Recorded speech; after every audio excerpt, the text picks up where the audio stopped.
Hey there! Did you know Kroger always gives you savings and rewards on top of our lower-than-low prices? And when you download the Kroger app, you'll enjoy over $500 in savings every week with digital coupons. And don't forget fuel points to help you save up to $1 per gallon at the pump. Want to save even more? With a Boost membership, you'll get double fuel points and free delivery. So shop and save big at Kroger today. Kroger, fresh for everyone. Savings may vary by state. Restrictions apply. See site for details. It's auto show time, and right now, well-qualified lessees get a low-mileage lease on the 2024 Jeep Grand Cherokee Laredo X 4x4 for $429 a month for 39 months with $3,255 due at signing. Tax, title, license extra. No security deposit required. Call 1-888-925-JEEP for details. Requires dealer contribution and lease through Stellantis Financial. Extra charge for miles over 32,500. Not all customers will qualify. Residency restrictions apply. Take delivery by 2/29/24. Jeep is a registered trademark.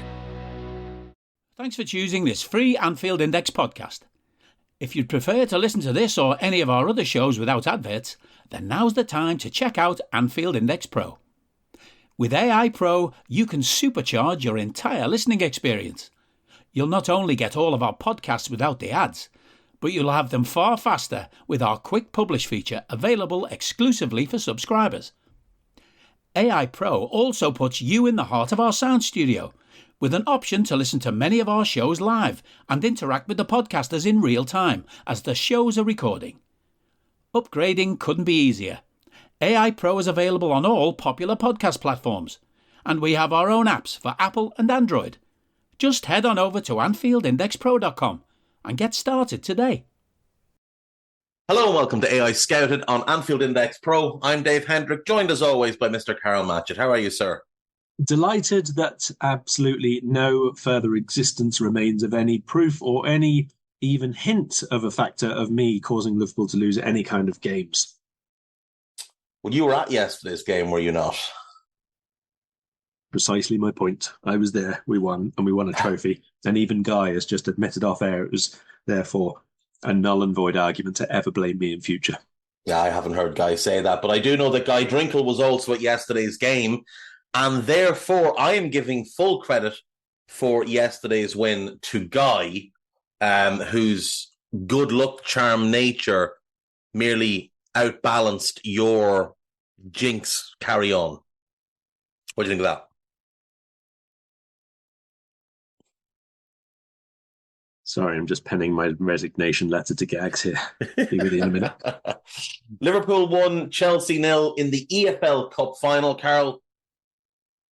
The first bit of silverware for the season, hopefully the first of 4, but, you know, we won't be too greedy. If we get 3, we'll be happy enough. Lots of talk, Karl, among rival fan bases that it's just the EFL Cup and it didn't matter when Manchester United won it. It didn't matter when Manchester City won it. Well, let me just clear things up. It didn't matter when City won it because, you know, cheating and nobody cares. And the reason people didn't get so excited about United winning it last year is because they beat a Newcastle team missing their first and second choice goalkeepers with a half-fit striker on the bench. And United had a full-strength team and United weren't chasing 4 trophies. Liverpool winning it yesterday, yes, it's the EFL Cup. Yes, in theory, it's the least important of the 4. But the reason this one matters is because Jurgen is leaving at the end of the season. We are dealing with unprecedented injuries, 7 starters missing from yesterday's team.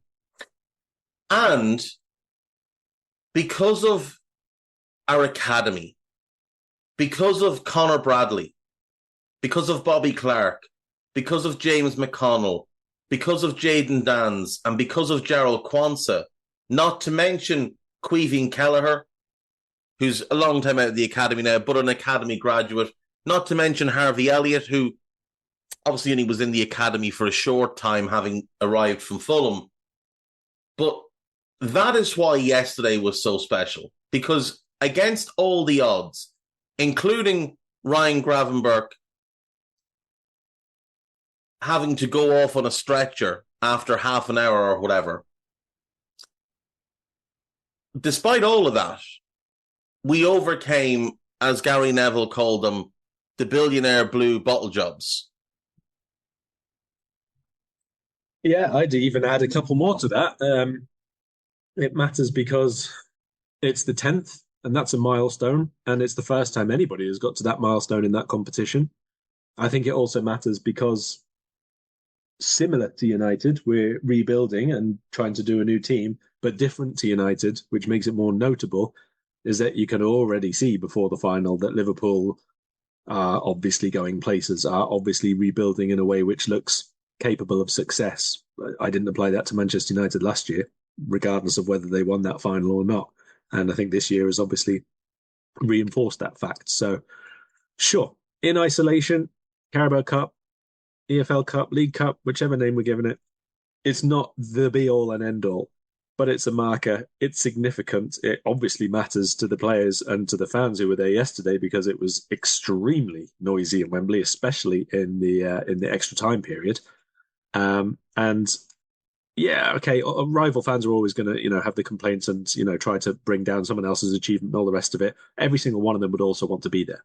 Every single one of them, even if it's only the third or fourth or the only trophy that you're going to go for that season or in the next 10 seasons, they'd all want to be there for it. Yeah, exactly. That's exactly the case. And there's a difference between our club and theirs. And you could see that in the game yesterday. Now, I've seen a lot of people criticize Pochettino. I've seen a lot of people criticize the Chelsea players, and much of that criticism is warranted. But at what point do we just criticize the Chelsea fans who, other than singing about a player that hasn't played for Liverpool for 9 years, didn't open their mouths for 120 minutes and ran out the door the minute the final whistle went? Chelsea fans were dreadful yesterday. There was no atmosphere from them at all. Yeah, I mean, there were spells in the game where they did make noise for sure, and where the press box was actually their side this season. Last couple of times Liverpool fans have been around the press box, but it was Chelsea, so it certainly had a good hearing angle for them, let's say. A lot of it was in response, though. A lot of it was boos to drown out whenever Liverpool fans were singing. There was certainly a lot of fury at decisions going against them, and definitely more songs anti the opposite side rather than for their own side. And maybe part of that is fan culture, let's say, within different clubs, because obviously different clubs have different numbers of songs for their own individual players, let's say. Liverpool's got quite a few different renditions out during the game yesterday. Chelsea don't really, at the minute at least, maybe that's to do with the big turnover of late, seem to have quite as many for individual players. So I don't know that all the blame goes to them, and certainly in terms of long-term club culture, I wouldn't have expected too much more from them in any case. They're not habitually noted as the most vociferous fan group on the planet. I also think it's probably fair to mention that more blame for the performance has to go to the players than the fans, because, I mean, in extra time in particular, that was just appalling. I really don't know how. Pochettino was obviously angry with them in the press conference. He didn't say too much, but you could see by the way. Bus, though. I don't think he did. I don't think he did anywhere near enough. No, he didn't do nearly enough, but he made it clear that the players were the ones who decided that they were going to play for penalties. Yeah. He made that very clear. Yeah, he did. But he was also very hesitant about saying it. He was also very stopping short of what he might have said, and kind of still put it together as it's the team and it's the club and this is what we need to do kind of thing. But it was all the players' fault. There's nobody else made those senior internationals not run, not fight, and not pass well against a bunch of kids. Nobody did that apart from themselves. No, exactly. And I think he's getting an unfair rap based on yesterday. I think the players are the ones who are most prominently to blame. I've seen Sky and a few other outlets trying to push this narrative as well, Karl, that Chelsea had a younger starting 11 and a younger finishing 11 than us, while ignoring the fact that, we had 7 players aged 21 and under. They had 4. We played 3 teenagers. They played none. It seemed to me like there was an arrogance about Chelsea where they almost seemed to just believe that they didn't have to really play at their best because we had a bunch of kids out that they didn't know who they were. It reminded me a little bit of the late stages of the Arsenal game in the Cup when Klopp brought on McConnell and Clark and we went on to win the game, and their fans on their different watch-along nonsense, and clearly their players saw these 2 kids coming on and thought, oh, well, that's it. They're just giving up now. And it felt like that was Chelsea's approach yesterday. When Jurgen started to bring on, like he brought on Bobby Clark, obviously, on about 75 for Conor Bradley. That was the second change that we'd made because Joe would have to come on early for Gravenberch. But then he brings on McConnell and Dans with about 3 minutes left in normal time. And it felt like there was just this wave of arrogance that just washed over Chelsea. And they were like, oh, well, that's it. They've given up now. And they just expected to win. And, when you hear Pochettino say, oh, the players thought that penalties would be a good situation for us, I'm not being funny, but I look at that Chelsea team that finished the game yesterday. Cole Palmer, Enzo, Noni, and maybe Nkunku. You'd trust them with penalties. I don't know who your 5th one would be. But as I looked at our team, I just felt like, Virgil will take one and score. Harvey will take one and score. Costas will take one and score. And then I was looking at the rest and I was like, if Endo takes one, I'd back him to score. If Bobby Clark takes one, I'd back him to score. I'd back Jayden Dans to take one because I've seen him take them for the academy teams. I think I'd back James McConnell because the mindset of our players, and so much of penalty shootouts is just mindset. The mindset of our players was just so strong yesterday in their belief that they were going to win the game. And in the extra time period, we were in more or less complete control. And I thought the likes of Bobby Clark and James McConnell were the real standout players in that extra time period, completely outplaying the £220 million midfield that Chelsea had in the pitch. Yeah, I think before the game, to be honest, I said, someone I was there with, obviously when the teams were out, I think it's fair to say that the missing players we had made it a more even seeming final than it would have been if we'd have been at full strength. But I said to them, I still thought Liverpool would win. And that was because although Chelsea maybe across the board might have a higher individual level, let's say, as an average, Liverpool have a team and Chelsea didn't have any kind of team. They still don't. And that, I think, counts for so much more. Maybe not in like individual moments, but across a full 90 or a full 120, whatever, it does. And you could see that, again, what we spoke about when in earlier cup rounds and when they came on during midweek, the players who come in know the patterns, know the repetitions, know where they have to move to, know where they're responsible for in transitions, know exactly how everybody else is going to be moving around them and how to receive the ball and how to give it to them. Chelsea don't have any of that. Like, they do have some better players than us. I think that that's true. I still do. And even if all of our players were fit, if every single player in both starting 11s were fit, just on pure ability, I think you would still pick some Chelsea players along the way. But they don't have any kind of team, and that doesn't allow those players to play at their maximum level. And it allows ours, arguably, some of them to play beyond their level. And that's always more important. Of course it is. So much with football is about partnerships and understanding and cohesion. If you look at our centre-back partnership, and Gary Neville, to his credit, highlighted this very, very early in the game. Liverpool have Van Dijk and Kanate.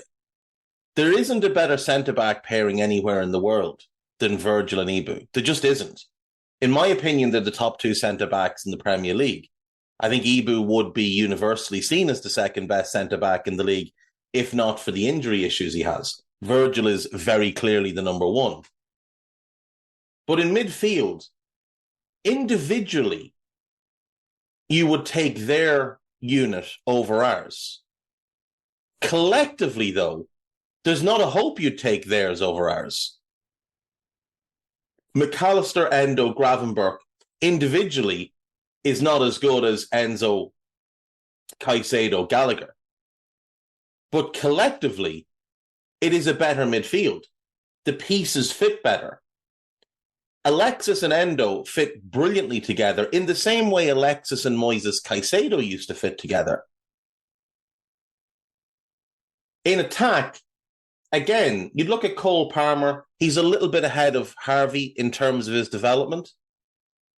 Raheem is probably a more reliable player than Luis Diaz, whose form fluctuates. And Nicholas Jackson, to me, he's a more impactful all-round player than Cody, but Cody, I would say, produces a lot more. So again, individually, you could look at their three and say, yeah, that's the better three. But collectively, our lads played together and they played for each other. Whereas with Chelsea, it just seems like there's massive disconnect all over the pitch. And it's a damning indictment of the Todd Bowley, Clearlake, whoever else regime, that £1 billion into this, whatever it is they're doing, we had to remove seven of our starters for it to become a close game.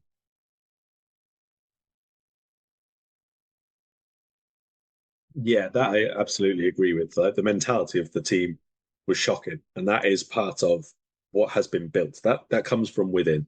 I don't know whether I can say it comes from the top, because I think there are too many components who contribute to that, but it comes from within the club for sure. Whether it's the longer term players who are there who have been passed on a sense of entitlement from others, whether it's the lack of very, very high up in the hierarchy making it clear to certain players or certain people within the playing staff that the authority lies with the manager, whether it is the manager itself and the so many issues that they always have to correct coming in, whether it's the fact that there's always someone new coming in. And as a few people have said recently, maybe with some, I'm not sure how much I believe this, because contracts are not really exactly binding in football, are they? But some players there who have 7 years now of a guaranteed $250,000 a week or whatever. There's not a game to game, week to week, month to month absolute necessity for them to be on top of their game. Like there is in terms of football, but there's not in terms of their place at the club. No, that's the thing. But like that's a Chelsea thing. Like these aren't the first group of players to take that approach at that club. We are old enough to remember Mario Melchiot and Winston Bogard and Khalid Boulazaz, or whatever his name was. Boulaboos? I can't remember. They used to call him the Cannibal. Boularoos. Yeah. Boularoos. The Cannibal. A dreadful, dreadful footballer. Like those lads arrived at Chelsea years ago when Chelsea were a successful club on huge money and were happy to sit out and just enjoy their money.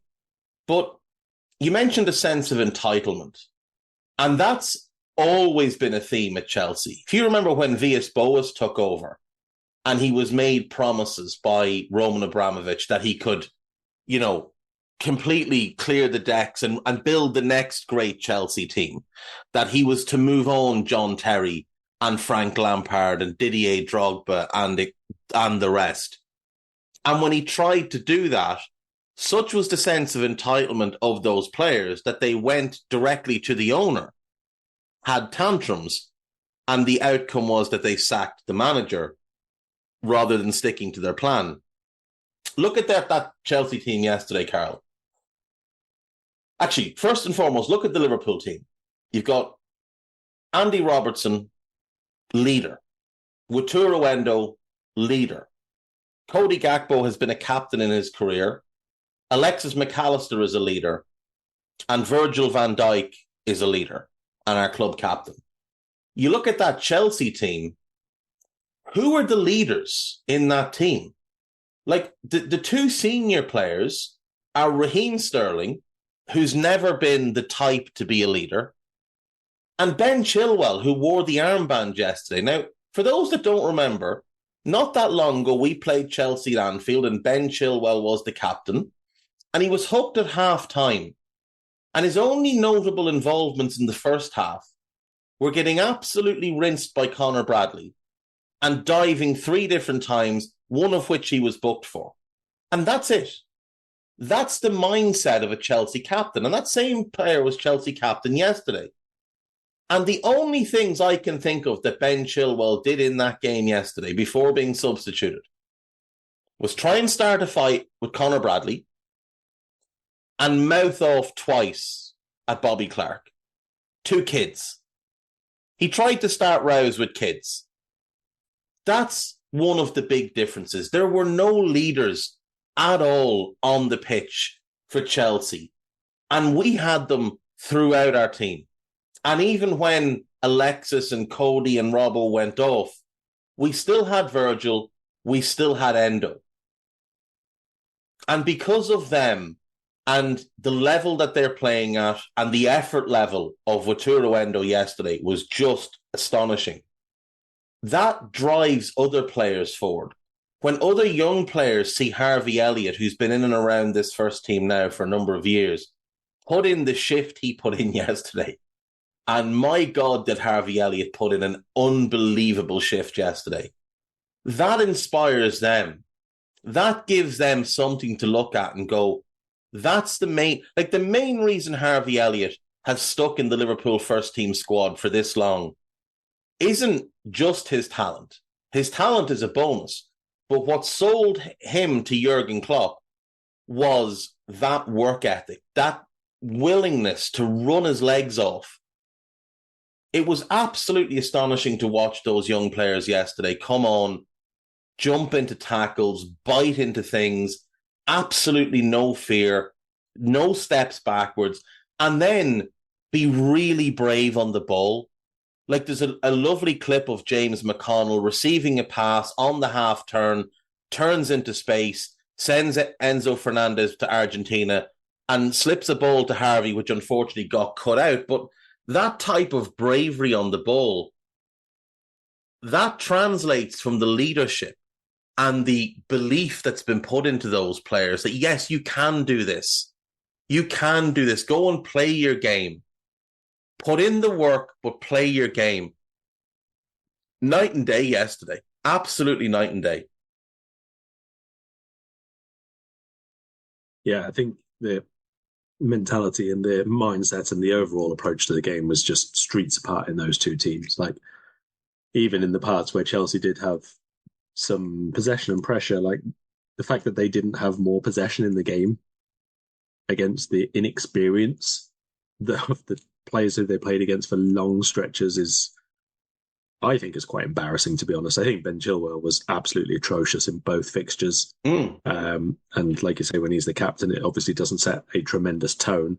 I think technically he was poor as well in both fixtures. But, you know, this is a club, like we've said before, where the hardest working player at the team is the one who people behind the scenes want to sell because he's worth more to them as a profit to sale than to keep him on the pitch, and that's Conor Gallagher. But even let's just take a quick look at the 2 right-backs who played yesterday from the start, Karl. Conor Bradley, last season was playing in League One and has made a total of 17 appearances for us, giving him 70 career appearances. But 53 of them come at a significantly lower level. He came through our academy. Chelsea paid about 31 million for Malo Gusto. Malo Gusto has played in his career 85 games. So total number of games, not a huge difference, but the level he's played at is significantly higher playing in the French league. He's played 24 games for Chelsea yesterday. Now, I think Malo Gusto is going to be a tremendous right back. And we saw flashes of how good he can be defensively yesterday. But Conor Bradley's touch, his confidence getting forward, the decisions he made on the ball were fantastic. Malo Gusto had 3 or 4 first touches that ran out of play. He made 3 or 4 passes in the game that put his team in trouble. They're about the same age, but Gusto, much more highly rated in the worldwide game, French international, big money signing. Conor Bradley, a fill-in from the academy. But if someone who didn't know who either player was yesterday watched that game, they'd have come away convinced that Conor Bradley was the one that cost 30 million and Gusto was a kid just making his way out of the academy. And that speaks volumes of the mindset of these players. Are you that person who has everything? The coolest merch and those must-have fan threads? Well, over at our Anfield Index shop, we've gone that extra mile when it comes to pimping up your Liverpool collection. From our popular range of bespoke design t-shirts, sweaters, hoodies and hats, to our signature edition mugs, prints and coasters, all provided with fast worldwide shipping. We have something for every red. We also stock official LFC merchandise and are licensed with the Premier League and UEFA to sell official iron-on shirt badges and sleeve patches. As a listener to this podcast, you can get 10% off everything with coupon code AEyePro10. Just head over to AnfieldIndex.shop or find us on Etsy by searching for Anfield Index. Which will probably be quite important in midweek for us. Yes, so we will play Southampton in the FA Cup on Wednesday night. Saints are currently 4th in the Championship. They have lost back-to-back games at home. 1 to Hull, a 2-1 defeat in which Liverpool's Fabio Carvalho scored the winner.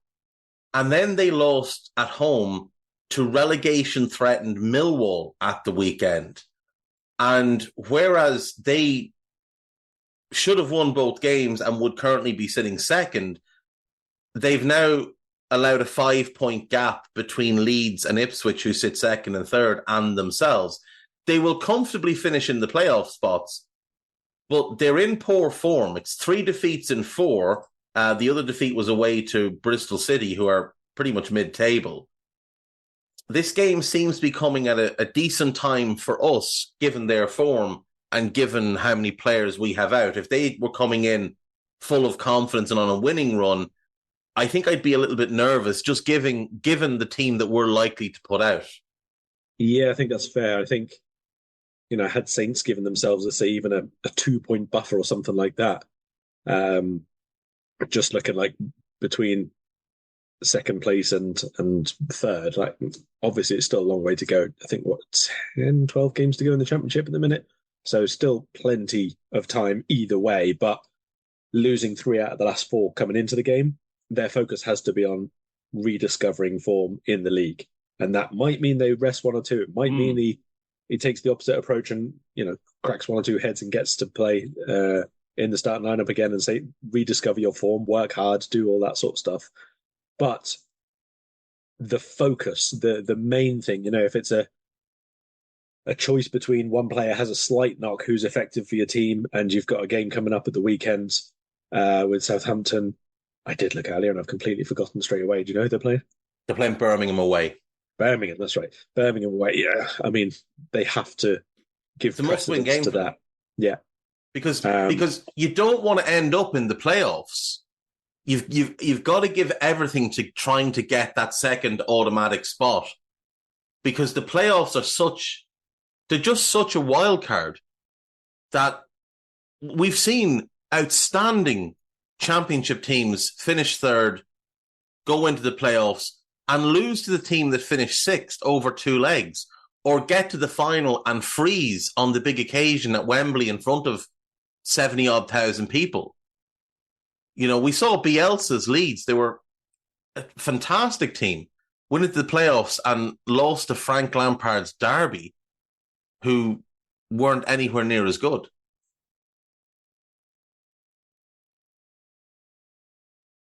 Yeah, so I do think it'll allow us to, I was going to say allow us to change. We'll have to change. I think it'll allow us to name a team which might not be facing quite as strong a side as they might have been anyway. But to be honest, even if Southampton do, I think after the last couple of games, the last couple of outings, like Luton and Chelsea are not the most informed sides in the Premier League. They're not the best sides in the Premier League. But they're very, very tough teams to play against, given the context of each match when these backups and these kids came into the fixture. Like some of them off the bench, some of them had to start.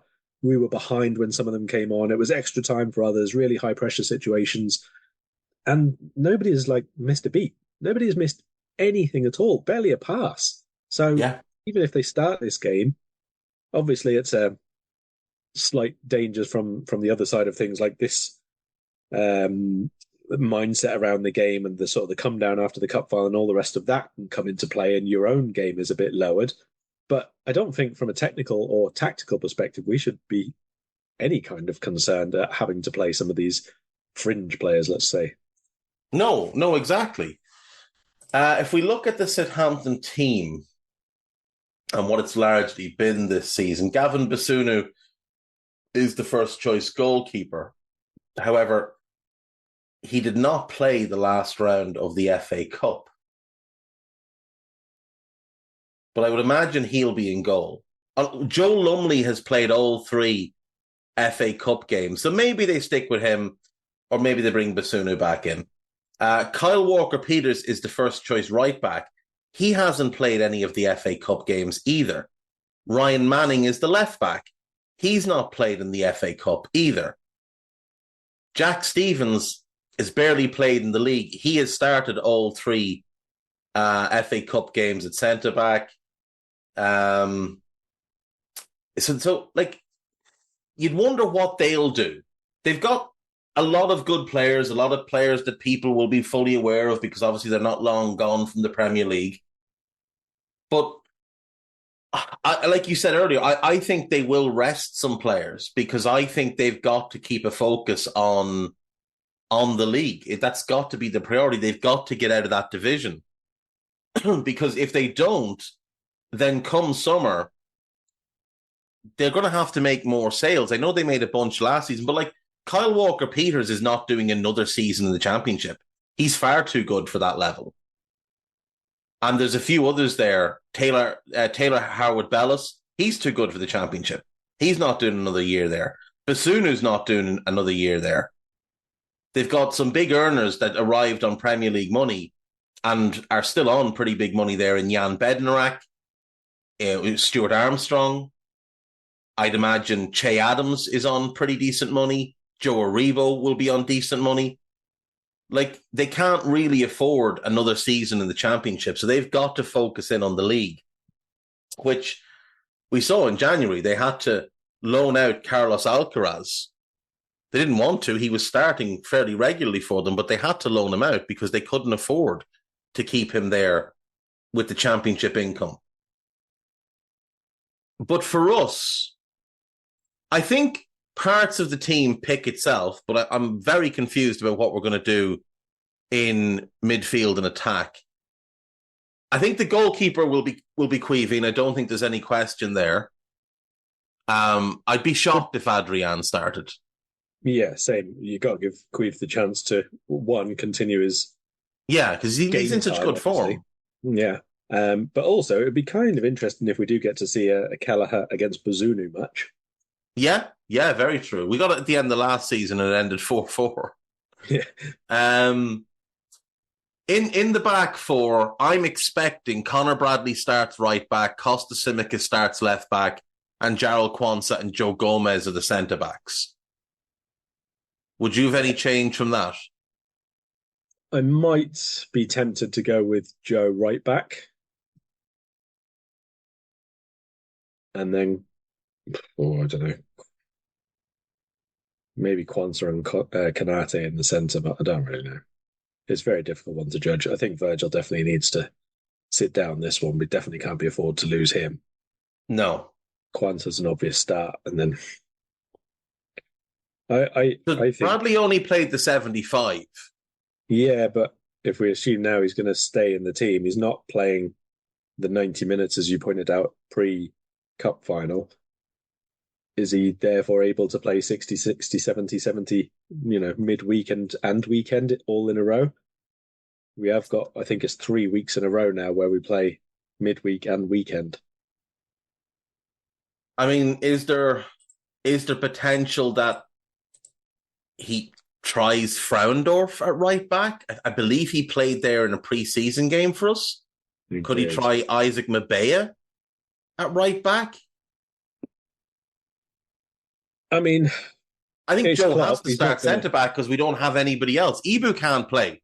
Not after 105 minutes yesterday, 90 in the week, and 90 coming at the weekend. I just don't think he'll do that with Ibu.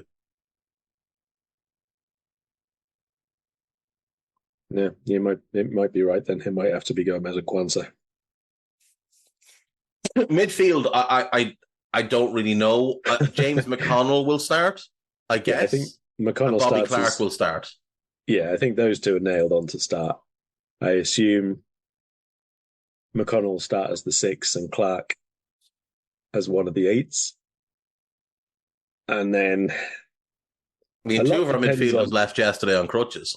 Yeah. See, like Endo, I don't think was injured, but had like a lot of bruising and obviously lots of kicks and lots of soreness from having to do everybody's running for 120 minutes. But if that is the case, even if it is only like fatigue and that, you still wouldn't risk him just because there's nobody else then for the weekend. You got to keep winning in the league.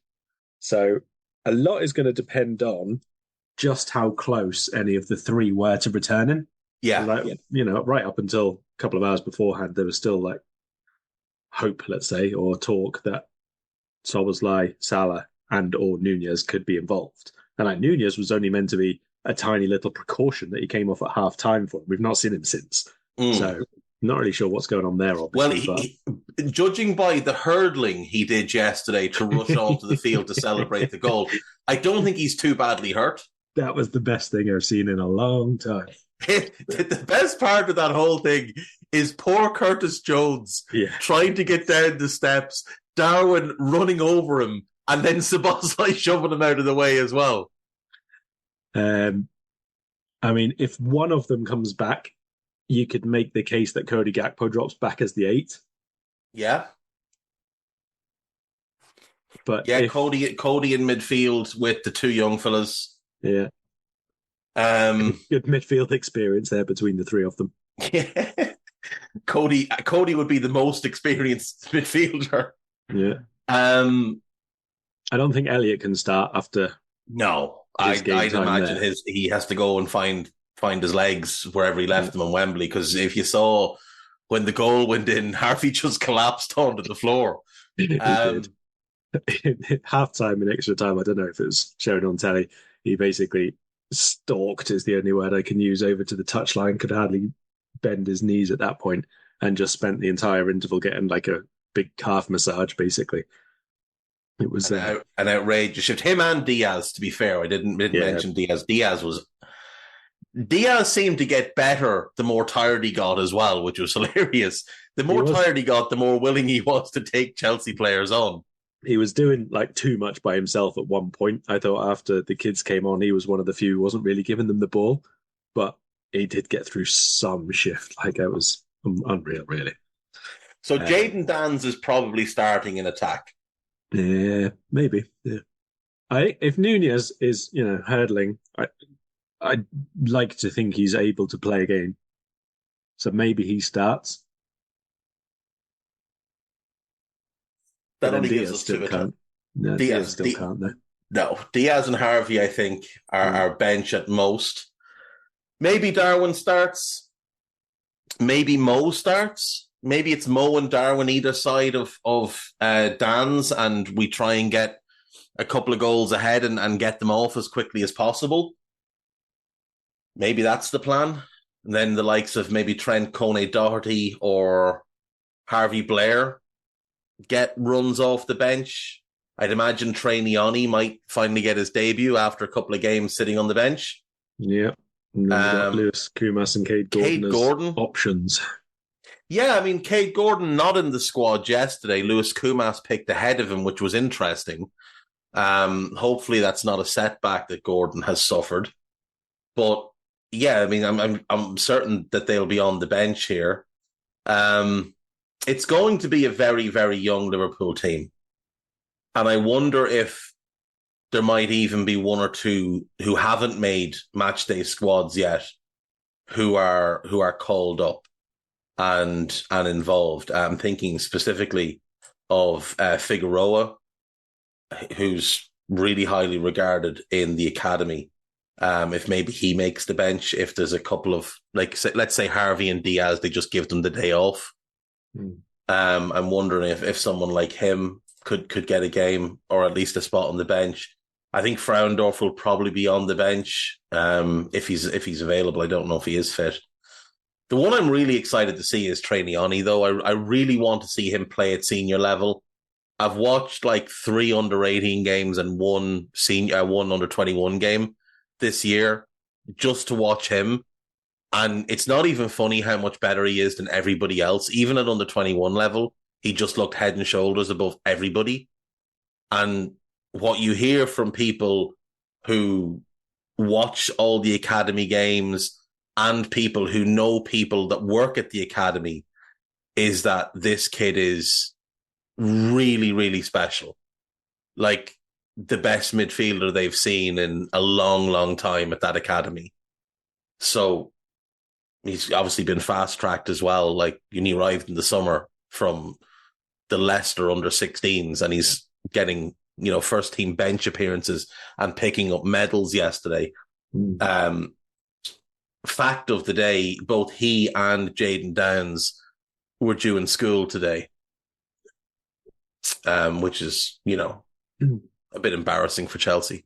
I do wonder if a couple of them who we've had, I think Scanlon's still there. He didn't go out on loan, did he? So he could be involved at least. I also just had a quick little look there through the academy options that we have to see which of them are playing right back. Apparently we have a player, I've never seen him, called Welity Lucky, who's a right back. So I'd very much like to see him get some involvement just on account of the name. A young Spanish right back, apparently. Yeah. I have no idea. I don't think I've ever seen him play. No. Gordon Zaragoza. Been with us since under 13s, apparently. Welity Lucky. And wasn't born when we won the Champions League final in Istanbul, which is a recurring theme these days with young players coming through, which makes me feel just great. Yeah. I did think, as I was watching our squad being announced yesterday, and I was looking at some of the players, and I saw Jayden Downs, and I thought, well, he's got school tomorrow, and I saw Trainiani and thought, well, he was 8 when Jurgen Klopp arrived at the club. Karl, I don't think we're going to make it at Liverpool, me and you. I don't think we're going to get our opportunity at this point. There's still time. Depends who the new manager is. There's still time.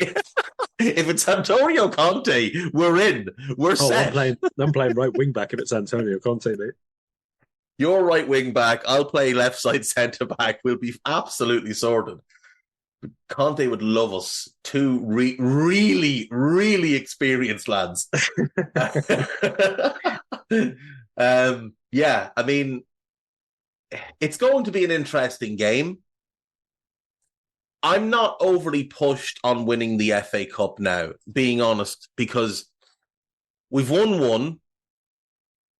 The league is focus A, the Europa League is focus B, and the FA Cup is very much focus C. But I do want to win this game purely to push the Everton game back beyond the international break to where we will have more players available. Yes, I definitely want to win it for the exact same reason, except it's much more selfish because I'm away when the derby's on and I don't want to miss the game. So double reason that we have to win now. Oh, that's fair enough. Another holiday, is it? No, I'm just a supporting role this time. Oh, I see. Mm-hmm. Right. Did you say you were working at the game yesterday? Yes, I was, yes. Oh, so you weren't there as a fan? Oh, the jinx remains. No, the jinx is still in place.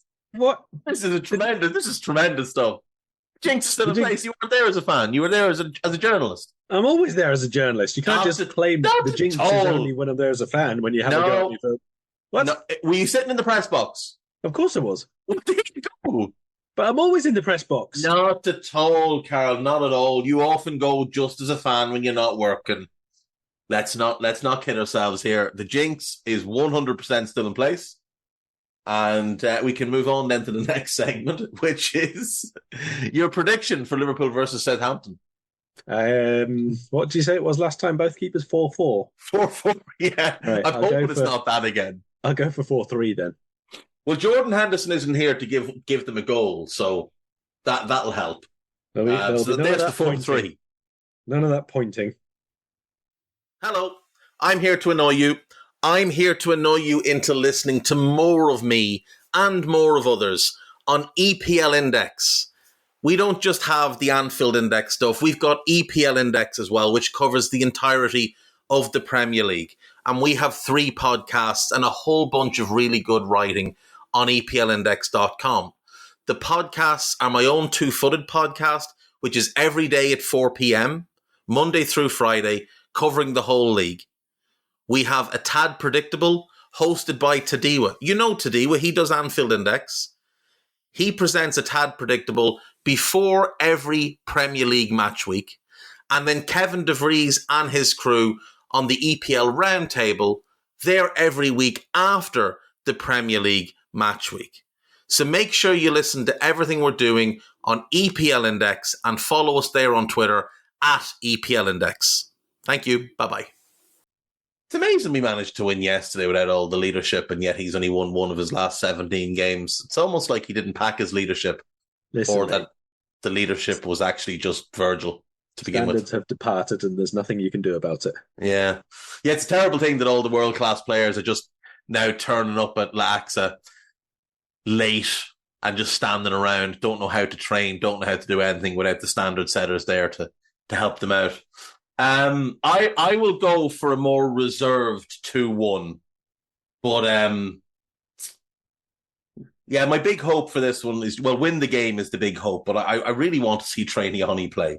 And I want to see more of Jayden Danns, because that kid really backs himself. And he's got a lovely way about how he goes about his business, his touch, his movement. He seems a really intelligent, switched-on player. And he came really close to getting himself a couple of goals yesterday. If he just gets a little bit over that header and directs it downwards, I think he scores. And then the Harvey one, if the ball... I was going to say, we're talking about downward headers. Can we just discuss Harvey Elliott nearly scoring what would no doubt be the best headed goal of his career, even if he lasts until 40? Like, you're talking an inch.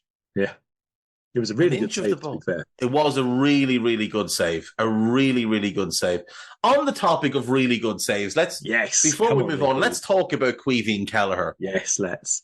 Because, Karl Matchett, let me ask you this question. Do you believe that was Caoimhín Kelleher, or was that Alisson Becker wearing a Caoimhín Kelleher costume? Because the 2 saves he made in that game, he made a bunch of saves, but the 2 he made that stood out were obviously the Cole Palmer chance, which the save is Alisson versus Dries Mertens against Napoli in the Champions League. Yeah. And the 1v1 with Conor Gallagher, where he does the Ali thing of when the striker looks down at the ball, he rushes him. And when the striker looks back up, the entire picture has changed. And now there's a massive man from Cork stood in front of you. They're 2 amazing saves. And I know Virgil was voted the official man of the match. I thought Caoimhín was man of the match yesterday. I just about gave it to Virgil because I thought he was excellent defensively as well. And obviously, yes, the winning goal is all important, but you don't get to do that if Grieve hasn't kept those out. Look, that was by a mile his best game.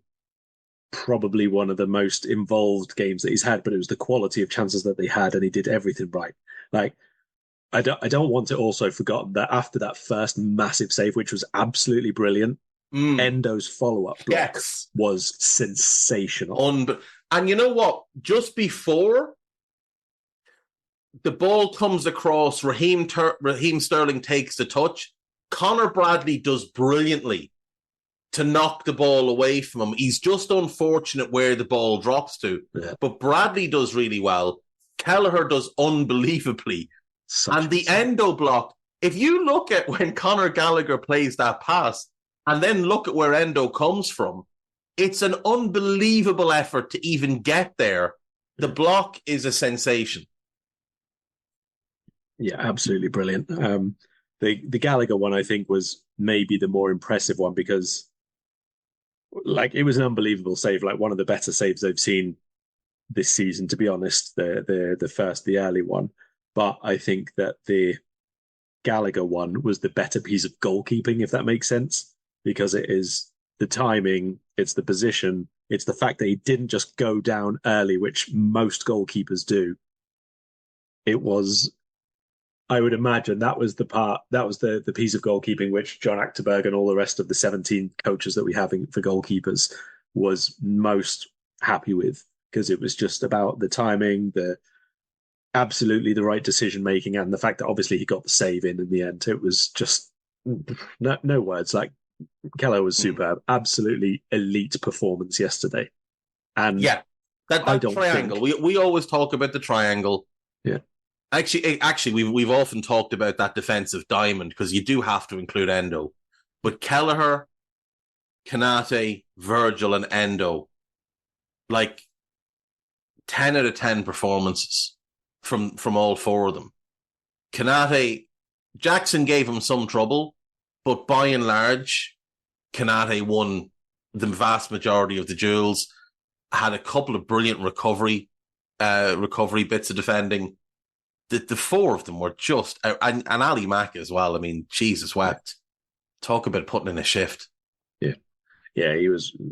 I mean, he was what we expect of him. I think his last 6 weeks or so have just been, since he got back from injury, off the charts. McAllister is incredibly important for us, and the game intelligence he has is beyond anybody else's.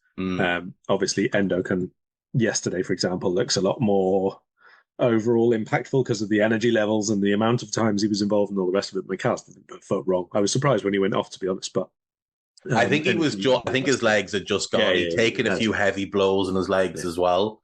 He was on a yellow. And he was on a yellow.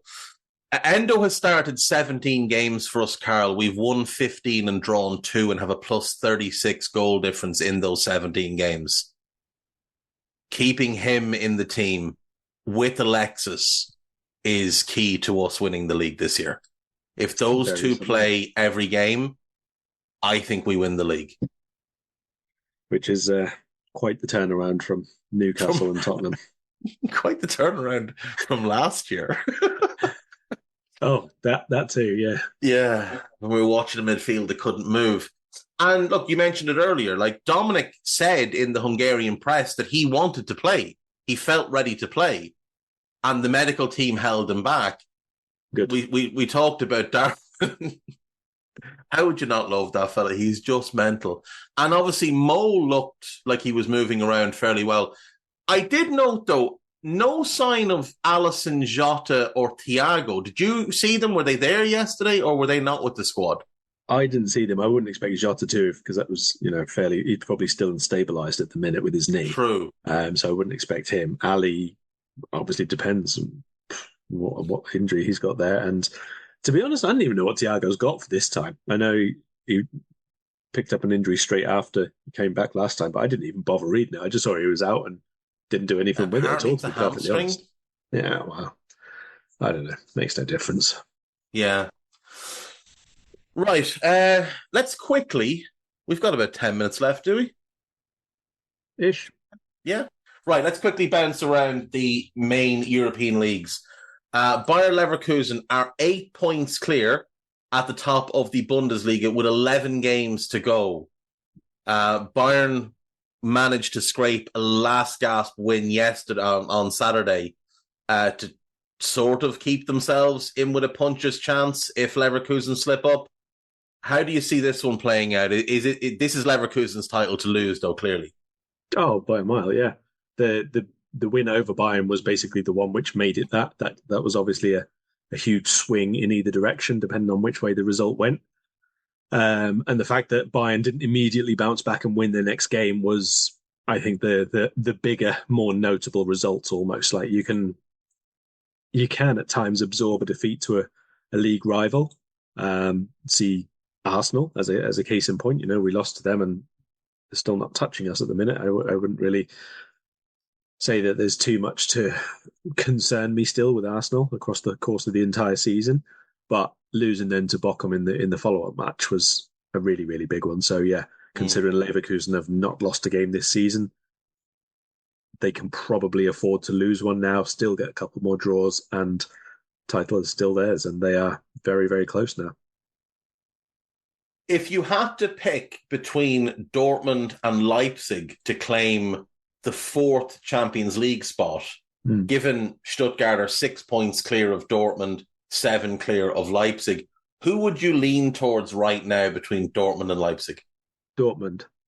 I think Dortmund have the better team, and I think Dortmund are capable of putting better runs together. And I do think that they'll go through against PSV, but I think after then they probably go out in the quarterfinals.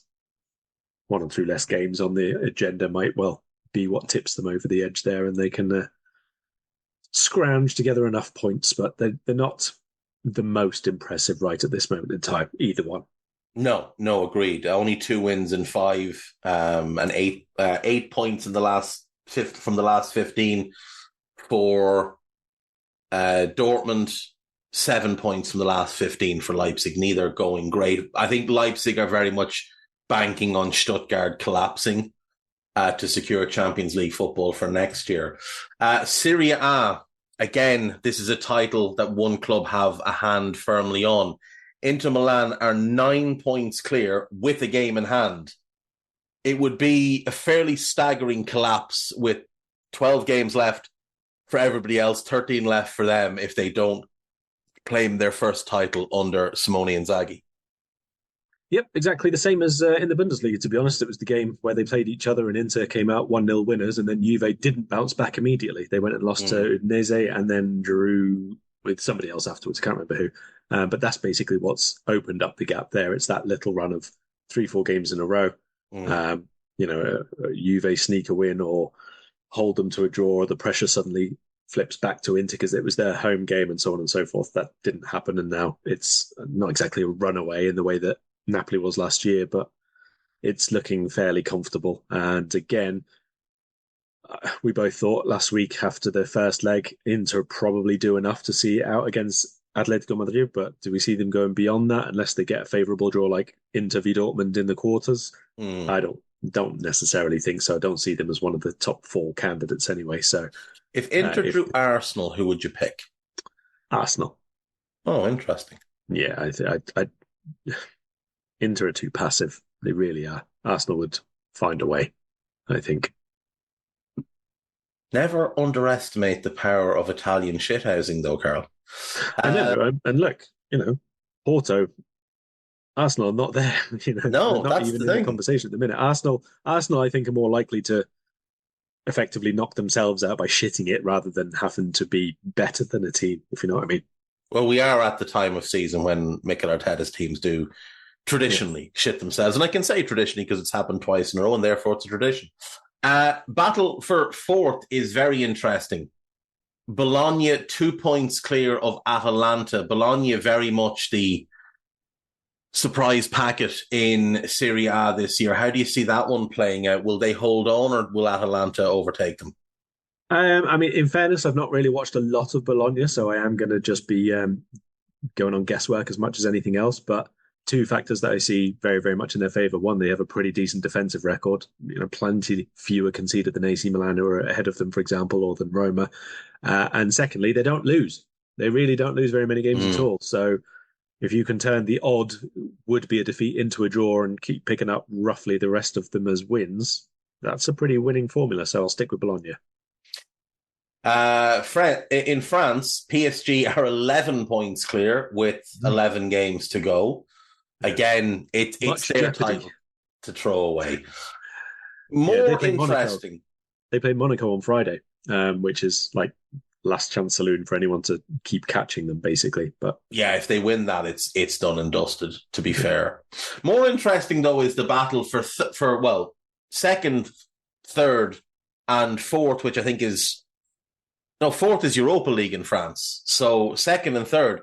Nice were second for a long time, banking on that tremendous defence and hoping that at some point they'd figure out how to score goals. They still haven't figured out how to score goals. Only 22 in 23 games. No wins in their last 4 have dropped them from second to fourth, but they are only 3 points behind Brest in second and Monaco, and 1 point behind Monaco in third. If you had to put your money down, would you back Brest and Monaco to keep those spots, or do you think Nice and potentially Lille, who are on 38 points, 3 back of Monaco, could spoil the party? Brest, I would say yes, again, because you look at their defensive record, really, really impressive. Very few teams get past them. They don't lose very many games at all. Drew with PSG 2-2 a couple of weeks back. For the other one, I'll probably go with... I might go with Lille, just about overall. Nice, obviously. Late charge kind of thing? Yeah, Nice were looking quite good up until fairly recently, but they've had a few bad results recently, haven't they? And don't score goals, which is not really a good mix. 23 games played, 22 goals scored. I'm actually looking at the table right this second. That's fucking dismal to be fourth in the league and not score a goal per game. I'll go for Lille. I will just correct you on one minor thing, though. As of next season, with their Champions League changes, France will get top 4. Okay. I think one of them will go into the playoffs still, the qualifier, the new variation of qualifier. But yeah, they'll get 4 places. Okay, that makes it better, to be fair. It is embarrassing that Nice are yet to hit the goal per game thing. But it's really impressive that they've only scored 22 goals and are still +7 in the goal column. That's quite good. Another title race that just isn't a title race. Real Madrid are 8 points clear of Barcelona, who are 1 point clear of Girona, who have finally come back to earth a little bit. Real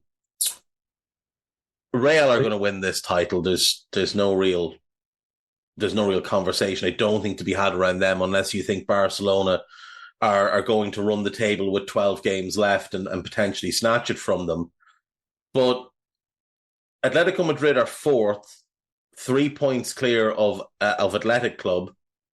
It's between those two and maybe Girona if they continue to tumble a bit. How do you see the 3rd and 4th spots working out if we take Barcelona as a given in the top 4? Yeah, Barca will finish second, I think. They're not going to win the league unless there's a new rule invented to say that no goalkeeper is allowed to play against them, basically. Maybe that's the next economic lever, that they just buy all of Real Madrid's goalkeepers. I would imagine they've already considered it, to be perfectly honest. Real, when they beat Girona 4-0 a couple of weeks back, that was it. That was the title, is over and done and dusted, and it's why Real Madrid really, I think, are Man City's biggest challenger now, because they can focus everything on that. I really hope Girona do manage to stay top 4. It would obviously be a really big achievement for that group of players, that small sort of club. I know there's obviously the City Football Group and blah, blah, blah. Yes, obviously it has an impact, but those group of players still have to do it themselves. The manager still has to do it himself. So I do think it's an excellent thing that deserves praise, basically, for what they've done. The one hesitancy I have over it is that obviously the couple of games that they've lost have been against teams up near the top of the table. Athletic are on a really good season, to be honest. Athletic beat Girona recently, but then they lost to Real Betis in the next one. Real Betis is the team behind Athletic, but Athletic play Atletico Madrid in the Copa del Rey as well this week, and they won the first leg 1-0. And I think it was Athletic beat Atletico in the Supercopa earlier on, wasn't it, as well? Might be getting it muddled up now. There's too many of those games going on. But anyway, I would think Athletic will do the job in the Copa del Rey, sorry. But Atletico Madrid will have enough sticking qualities to do the top four in La Liga. And then finally, to the only other league outside the Premier League of the big six that have a title race. Benfica are 2 points clear of Sporting. Sporting have a game in hand. They have exactly the same goal difference. Benfica sit top on the basis that they beat Sporting earlier in the season, but they have to play again. How do you feel like this one will work out? I'd really prefer to answer you after what I think is a Wednesday night match. They play each other in the Cup, Sporting at home to Benfica. So I might probably not tune in at the time, but I might try and watch that one back. Just see if they go with quite strong lineups, if they go sort of toe-to-toe with each other. That might give us a bit of an indication. But where I would say it's against Benfica is that they have to travel to Sporting, obviously. Yes. In the league. Sporting do go to Porto later on. They do. Fourth last game. But Porto are pretty poor domestically this season. That's why the Arsenal result, but brilliant in Europe. Sporting have probably the easier run-in overall. Plus, they have that game in hand. Benfica, though, I mean, they were so bad in Europe to begin with, and then they've sort of woken up a little bit. They have... I don't need a VPN. I've got nothing to hide. This is what I used to tell myself before I hooked up with LibertyShield.com. Not only is my home internet now fully encrypted, but I can now access all the websites I want, whenever I want, and do so from absolutely anywhere. As a Liverpool fan, I love to know I can now watch every match, regardless of whether it's on UK TV or not. My Liberty Shield VPN makes sure nothing is blocked and guarantees me super fast streaming speed throughout that match. You can get connected right now with their software package, which includes a 48-hour no-obligation free trial and instant access to their apps for Apple, Android, Fire TV, PC, Mac, and Android TV. Or go a step further like I have and get one of their pre-configured VPN routers. These small but powerful devices allow you to easily connect every device in your home to VPN, making it the perfect solution for smart TVs, Mac boxes, and games consoles. Visit LibertyShield.com today and use coupon code AIVPN25 to get 25% off at checkout. The trip to Sporting, they're away to Porto next in the league, and they've also got to play Braga, and I believe Sporting have already played Braga twice. They have. So I feel like Sporting will, I hope they will win the league this year. It'd be a brilliant achievement for Amorim if he could win that and potentially win the cup as well. And then, replace Jurgen in the summer. That would be the perfect outcome for all parties, I feel. You're going to upset a few people? I'm fine upsetting them. He's the best choice for the job. I mean, if Alonso gets it, great. I think he's a really good choice. But Amorim is the better choice because he's more proven. He's got a better track record. His personality, his man management, his player development, they're all significantly ahead of where Alonso is now in his career. But again, I don't think there's a bad choice between the two of them. We will leave. Oh, go ahead. I was just going to just question basically what you thought the chances were of Portugal. You say it's a Big Six league, obviously, but using UEFA's famous coefficients, they are 7th and Netherlands is 6th. So just wondering whether you think in European terms, Sporting, Porto, Benfica are close to overhauling as a group and as regularly the PSV Ajax Feyenoord triumvirate. I think they're miles ahead of them. But they're not in European terms. That's what I'm saying. No, I don't care about the. Okay, but I'm asking you in terms of Champions League places. Oh, I get you. So Netherlands get 3 Champions League places for next season. Portugal get 2. That's the basis for this.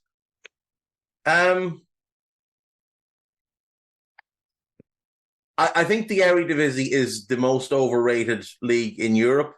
To be honest, I think it's actually a very, very poor standard right now. The problem for Portugal is because the Eredivisie, there's been a couple of outlier runs by a couple of their teams where they've gotten deep into competitions.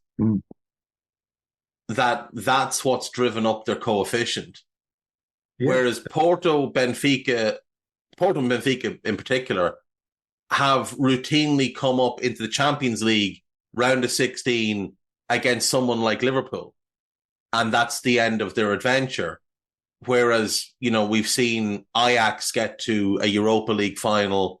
We've seen Ajax get to a Champions League semi-final after a fairly cushy run and lose to Spurs. And then we've seen Feyenoord. Did they get to a final? They got to the first Europa Conference League final and lost to Roma. But again, it's the Europa Conference League. Yeah, there wasn't a huge amount of. I'm not 100% sure on how the coefficients go for that one, but the 21-22, is that the season? Alkmaar did well in that competition as well last year, didn't they? They got to the semi-finals. Yeah, I'm not sure what the weighting is for these because Netherlands really only have 21-22 season where they have considerably better than Portugal in terms of the coefficient points that they got that year. Most of the rest of them have been quite close. Netherlands 1.0 better one of them, Portugal 0.9 better one of them, and the rest of them were within sort of 0.3 or so. So I'm not sure if that 21-22 is the one where Roma got to the final. I think it would be, wouldn't it? Because this is only the 3rd season. Yeah, because West Ham won it last year, Roma won it the year before. So they've had 2 late runs in that competition. And I think Braga were the Portuguese club in it last year, and I don't think they got all that far.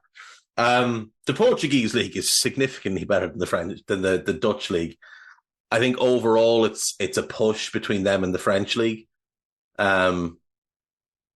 I certainly would take the top 3 in PSG are obviously an outlier, but if you remove them and look at the next 3 versus the 3 in Portugal, if some country decided to go in and buy Braga and turn them into a mega club, and don't PSG or one of them own part of Braga as well?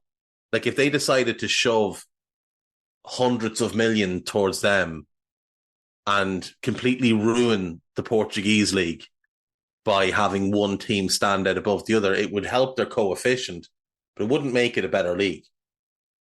It's just such a strange way of looking at it by UEFA. The coefficient thing is a nonsense. There's just no way that the Eredivisie deserves more Champions League spots than the Portuguese league. There just isn't.